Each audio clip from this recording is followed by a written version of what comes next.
Right now, arguably two of the highest profile elected Democrats in New York, and each at a crossroads. Andrew Cuomo seemingly tacking now left and then right all at the same time, and Bill de Blasio trying to shape what his administration in the city will be. Tonight, analysis of both, including where the two men may soon be butting heads.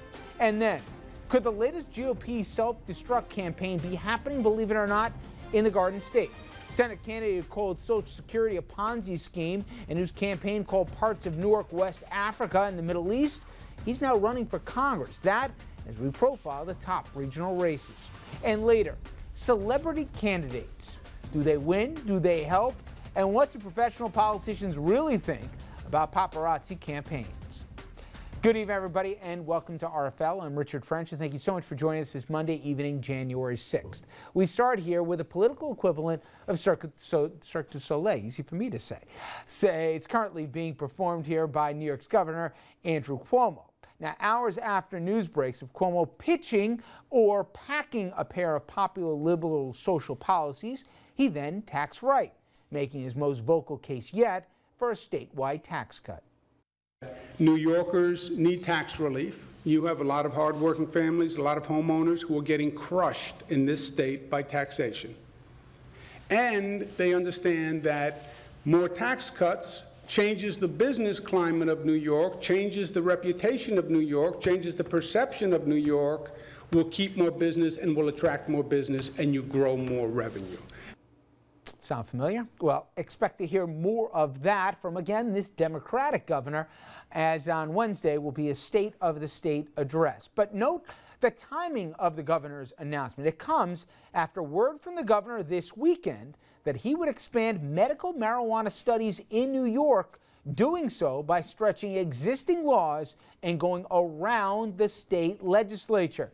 And there's also word from Albany that Cuomo will now support and push for universal pre-kindergarten across the state. And that could be a very big deal politically. Now, one of the policies supported by New York City Mayor Bill de Blasio, of course, would be more on de Blasio's reaction. That'll be coming up in our next segment. But trust me, Albany watchers are now scratching their heads if Cuomo is trying to outflank de Blasio on pre-K or otherwise steal the man's thunder. Now, the governor's office says later on today that the pre-K position will not be part of the State of the State. It is still in the planning phase renegotiation. Now, there's a lot of those three policy positions it screens for analysis, and for that, we bring in our panel. Jeannie Zaino, professor of political science at Iona College and professor of campaign management at NYU. Dominic Carter, political journalist and author. Richard Brodsky, former New York State Assemblyman, senior fellow at Demos, professor at NYU and the master of cutting it close. And Andrew Whitman, our senior political correspondent. All right, welcome all here. I start with you here, Mr. 59th minute and 59th second. Are even you surprised by the political gymnastics of one Andrew Cuomo? No, you have not been reading my columns. I have been reading your columns. I've been saying this from the beginning. He is moving very hard left on social issues, gay marriage, guns, abortion, and very hard right. He's an austerity Republican on economic policy. To be fair, one second. You've said that from jump. I'll give you credit before everyone else did. Here's the point, though. Universal pre-K, while it's a social position, it's also an economic one because you have to pay for it. He's going to be supportive of that, but he's going to be supportive of it with state cash. But he's going to use that as an opportunity to stop or try to stop the de Blasio income tax surcharge, which is not the austerity cut taxes, but raise taxes and invest. He's going to do the same by coming up with a program of state tax cuts instead of supplying cash to strapped municipalities. So what de Blasio is facing is, and Cuomo, is a fight for economic supremacy. Which economic philosophy governs the Democratic Party? Tax and invest, de Blasio. Cut taxes, cut spending, and give the big corporations everything they want, Cuomo. That's the fight that's going on. And as you kindly pointed out, that's what I've been predicting. But here's what I thought the play was going to be, and we'll see what it shakes out. I thought Cuomo was going to say, I love the idea, but we're cutting taxes in New York. I don't have the revenue for you. If you want to do it, I don't like raising taxes, but you, Bill de Blasio, if you're going to do that to your city residents, shame on you, but that's on you. Other way around. He's taking de Blasio off the hook. Other way around. He's going to provide the cash and stand firm on the policy of being a tax cutter. That's what he's hoping to talk to the Democrats about in 2016. That's how he's going to run in 2014. That's the conflict that's going to exist. Is he talking to Democrats for 2016, or is he talking to Republicans and independents in 2016? Well, he better be talking to the Democrats because there is a primary for the nomination. Well, of course, but that doesn't seem like it's exactly, Democratic Party line when it comes to how to handle It is taxes not these the days. Democratic Party line. Therefore, he tacked left on social issues. He's the gay rights, abortion rights, Gun control. anti-guns guy, and he'll stitch together the identity candidacy as opposed to the economic philosophy. This is going to be very interesting.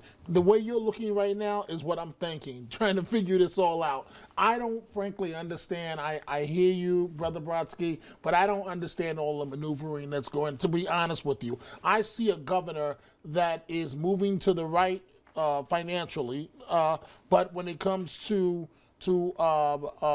issues, social issues, he doesn't want to be caught when the train has left the station in terms of marijuana, gay issues, and so on. So he's moving far left on those issues, but far right on He's the a finances. progractionary.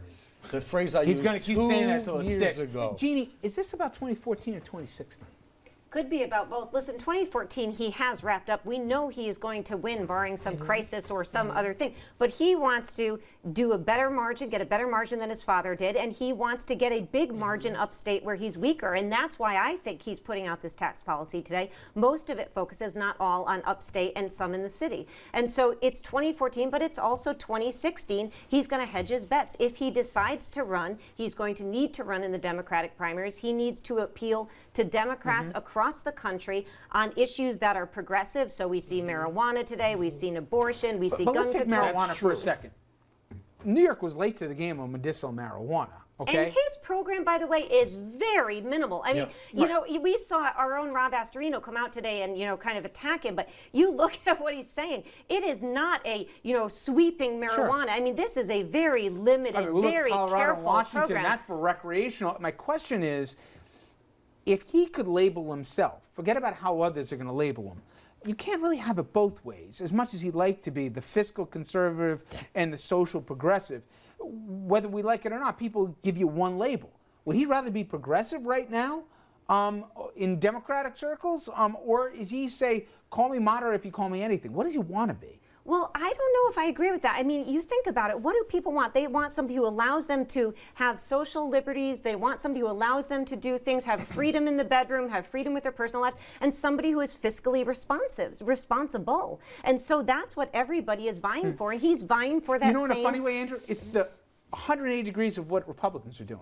In that if you think about a Republican right now, they're allowed in certain cases to be progressive on social issues, but when it comes to economics, they have to be hardline across the board. In a funny way, we're seeing the polar ends here, different appeals to different things, what you're allowed to get away with and what you're not. It's a fair point, although Governor Cuomo hasn't faced voters in three plus years now, so it'll be interesting to see how voters respond to it. He's pulling the exact equivalent from a Democratic standpoint of what Chris Christie is trying to do in New Jersey, which is enough of a head nod to both sides, to progressives and to conservatives, to say, I'm with you on both. But in reality, he's not giving all that much.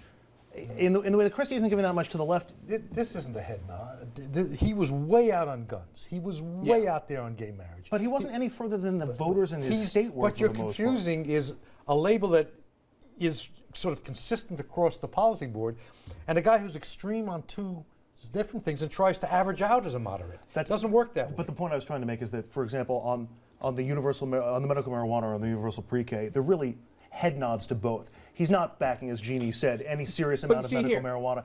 And the universal pre-K is just we'll think about talking about it someday. I think the cosmetics work for him, but he's going to have a hard time next year with Democrats, isn't he? And you've been talking about this. As opposed to who? They're going to go vote for Rob Astorino? No, not who they're going to have a vote hard for. time. But he's managed, and Dominic's been saying this, I can't remember another governor who more people are afraid of, right, to cross. He's going to voters. Time out.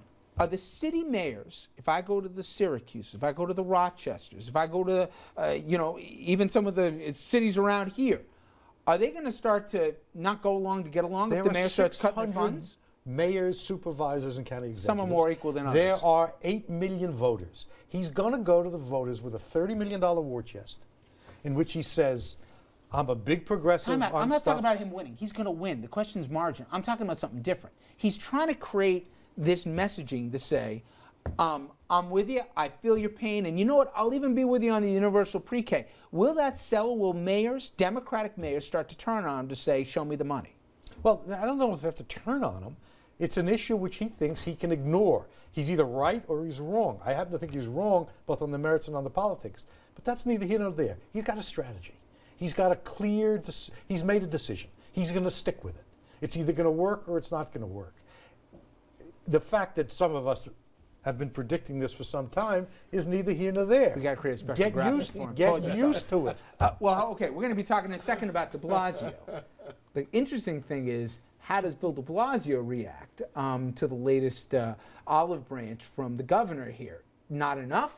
Thank you very much. I'm so happy I don't have to raise taxes. It's Where do an you think olive branch? I'm trying here now. Or is it preempting A him? lot of it depends on where you put the olive branch. Well, I'm not going to go there. But what do you think the reaction of de Blasio will be?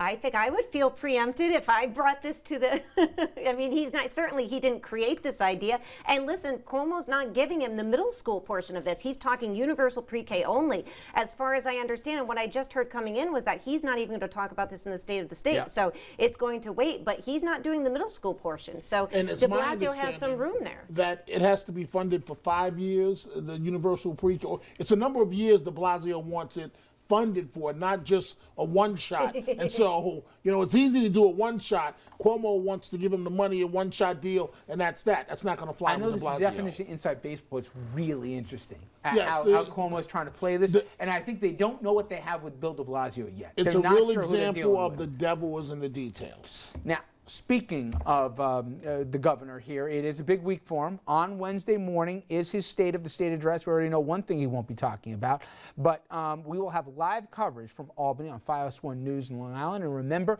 to tune in Wednesday night at 6 o'clock for all the news and analysis of the address. We'll be talking to lawmakers in the room, as they say here. We'll have everything you need to know. Now, up next on RFL, from the top man in Albany to the top man in New York City, Bill de Blasio. Is he about to run headfirst into a battle with the governor, not just over pre-K, but other issues, and with all liberal and progressive eyes on him, and I'm not just talking in New York, just how lefty can he be, and really is the New York governor? We'll talk more about that after this.